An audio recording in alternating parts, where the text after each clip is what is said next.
कई सतनाम भवन एवं समाज हेतु सामुदायिक भवनों की स्वीकृति प्रदान की गई है, जिसमें प्रमुख रूप से भंडारपुरी में गुरुद्वारा मोतीमाल हेतु 17 करोड़, ग्राम मुंगेली में सतनाम भवन के पुनरुद्धार हेतु 25 लाख, ग्राम श्वेतगंगा में सामुदायिक भवन निर्माण हेतु 50 लाख, सतनाम भवन भिलाई में डोम निर्माण हेतु 50 लाख, ग्राम भंडारपुरी में डोम निर्माण हेतु 1 करोड़, रायपुर में समाज के भवन हेतु 1 करोड़, मड़वा में सतनाम धर्मशाला हेतु 50 लाख शामिल है। इसके अलावा गिरौदपुरी मेला हेतु वार्षिक 25 लाख आवंटन को बढ़ाकर 50 लाख किया जाना भी शामिल है। इसी कड़ी में माननीय मुख्यमंत्री जी की घोषणा अनुरूप आगामी वर्ष से बाबा गुरु घासीदास जयंती कार्यक्रम हेतु ग्राम लालपुर थाना में 15 लाख, ग्राम श्वेतगंगा में 10 लाख, भिलाई में 10 लाख, भंडारपुरी मेला हेतु 20 लाख का प्रदाय किया जाएगा।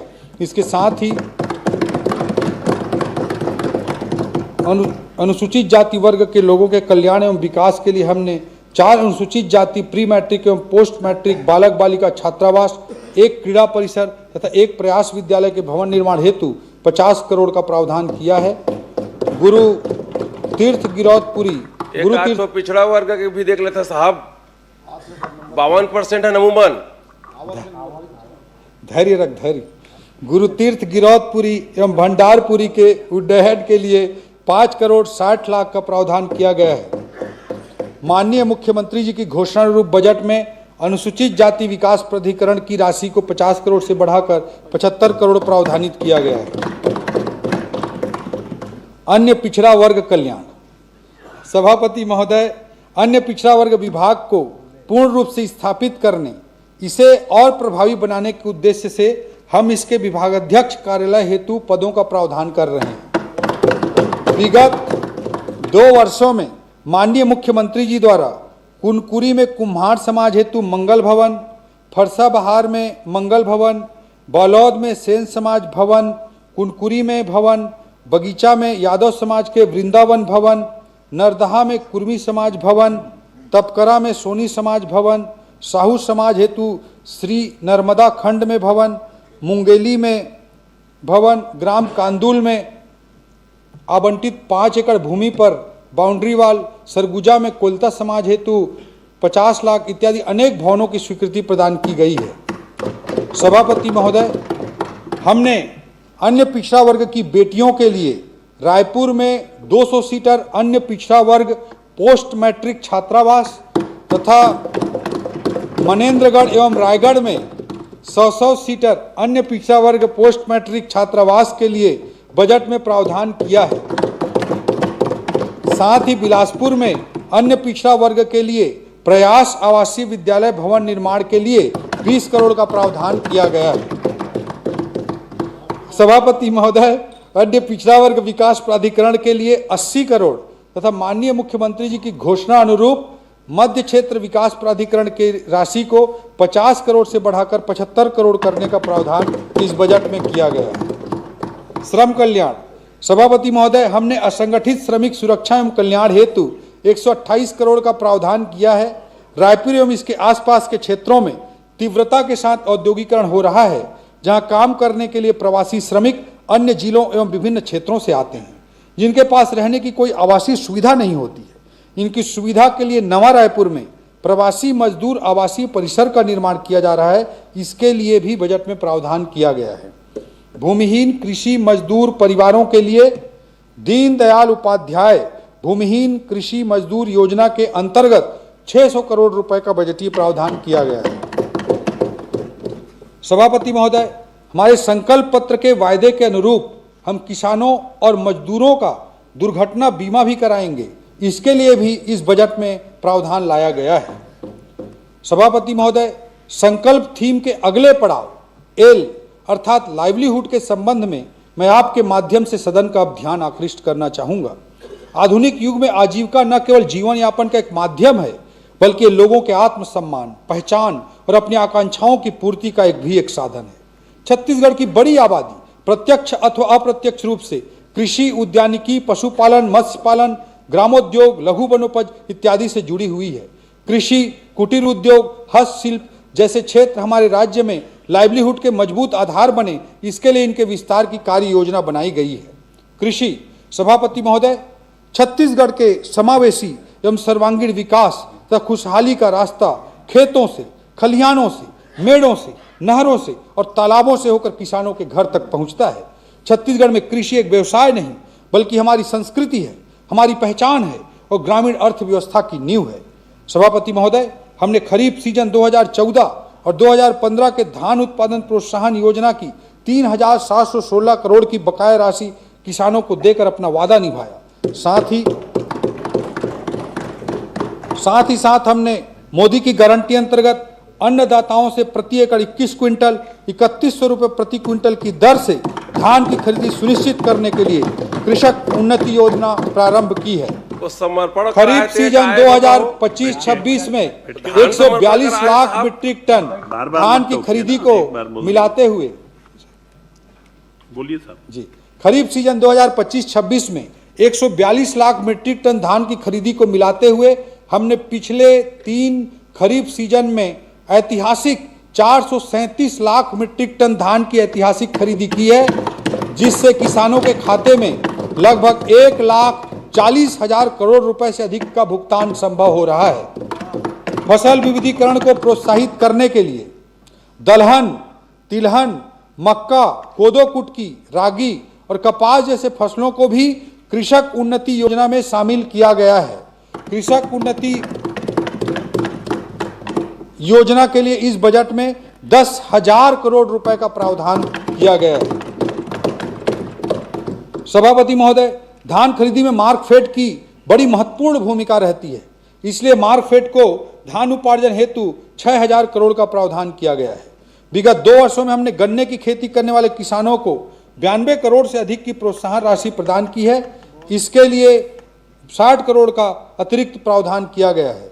सभापति महोदय, प्रदेश में national mission on natural farming के लिए 40 crore, national mission on Audible oil के लिए 90 करोड़ तो दलहन आत्मनिर्भरता मिशन के लिए 100 करोड़ का प्रावधान किया गया है। इन योजनाओं के माध्यम से प्रदेश में प्राकृतिक खेती को प्रोत्साहन मिलने के साथ साथ कृषि आधारित उद्योग स्थापित होंगे, जिससे रोजगार के नए अवसर भी सृजित होंगे। सभापति महोदय, हमारे किसान भाइयों को कृषि पंपों के लिए निःशुल्क विद्युत प्रदाय करने हेतु 5,500 करोड़ रुपए का प्रावधान किया गया है। उद्यानिकी, सभापति महोदय, हमारी सरकार ने खाद्य तेल के उत्पादन को बढ़ावा देने के लिए ऑयल पाम की खेती करने वाले कृषकों को केंद्र सरकार द्वारा प्रदान किए जा रहे अनुदान के अतिरिक्त टॉप अप प्रदान करने का निर्णय लिया है। इसके लिए बजट में 150 करोड़ रुपए का प्रावधान किया गया है। राज्य के उत्तरी पठारी क्षेत्र मैनपाट, शंकरगढ़, कुसमी तथा बगीचा में आलू की खेती करने वाले किसानों को प्रोत्साहित करने के लिए आलू प्रदर्शन विकास योजना भी प्रारंभ की गई है। इसके लिए भी बजटीय प्रावधान किया गया है। इंदिरा गांधी कृषि विश्वविद्यालय में आलू से अब सोना बनाना, समझे कि नहीं समझे? माननीय सभापति महोदय, इंदिरा गांधी कृषि विश्वविद्यालय 1 घंटा हो गया और पूर्व वित्त मंत्री है बहिष्कार करके चले गए, और कितना देर लगेगा? इंदिरा गांधी कृषि विश्वविद्यालय में भाभा परमाणु अनुसंधान केंद्र की सहायता से सेंटर ऑफ एक्सीलेंस की स्थापना हेतु बजटीय प्रावधान किया गया है। सभापति महोदय, अन्य महत्वपूर्ण योजनाओं के प्रावधान इस प्रकार हैं। प्रधानमंत्री फसल बीमा योजना के लिए 820 करोड़, एकीकृत वाटरशेड प्रबंधन कार्यक्रम हेतु 170 करोड़, कृषक समग्र विकास योजना हेतु 150 करोड़, प्रधानमंत्री कृषि सिंचाई योजना हेतु 130 करोड़ और राष्ट्रीय कृषि विकास योजना हेतु 130 करोड़। मत्स्य पालन, सभापति महोदय, प्रधानमंत्री मत्स्य संपदा योजना के लिए बजट में 200 करोड़ रुपए का प्रावधान किया गया है।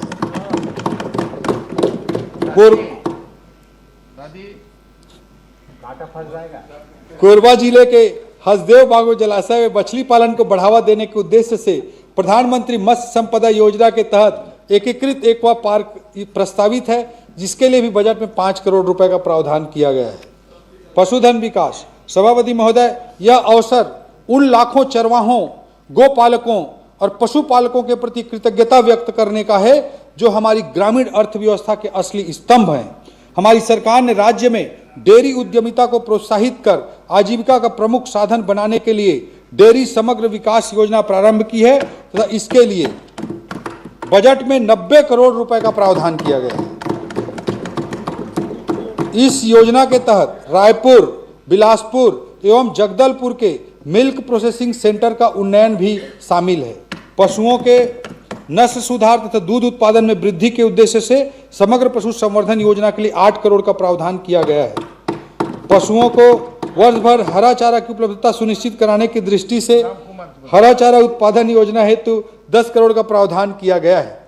ग्रामोद्योग सभापति महोदय, हस्तशिल्प हमारे राज्य में न केवल कला, संस्कृति एवं कौशल का संगम है, बल्कि आजीविका के क्षेत्र में भी हस्तशिल्प का व्यापक प्रभाव है। ढोकरा आर्ट हो, बांस कला हो या फिर माटी कला, बड़ी संख्या में ऐसे परिवार हैं जो इन पर निर्भर करते हैं।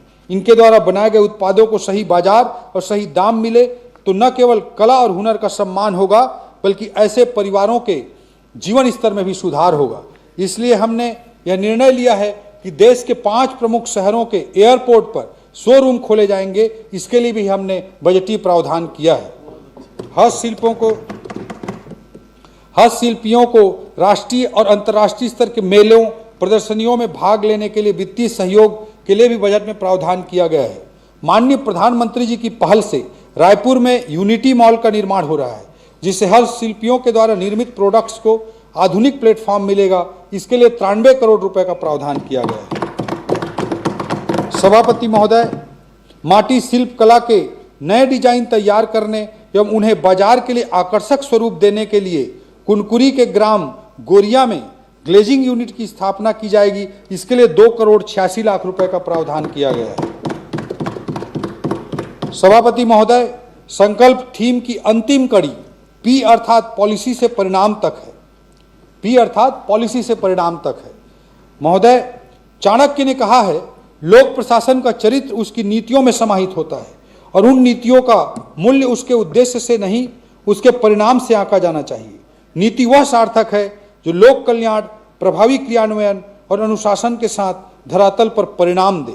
सभापति महोदय, नीति का क्या परिणाम हो सकता है, इसका उदाहरण है कि हमारी सरकार ने अंतर्राष्ट्रीय क्रिकेट स्टेडियम को छत्तीसगढ़ स्टेट क्रिकेट संघ के माध्यम से संचालित करने का निर्णय लिया और इससे 2 महीनों में ही रायपुर में 2 अंतर्राष्ट्रीय match, India versus south Africa, India versus New Zealand का आयोजन संभव हो पाया, जिसमें सभापति महोदय टिकट नहीं हमने मिला। प्रशासनिक सुधारों से विधायक लोगों को टिकट नहीं मिला महोदय। आपको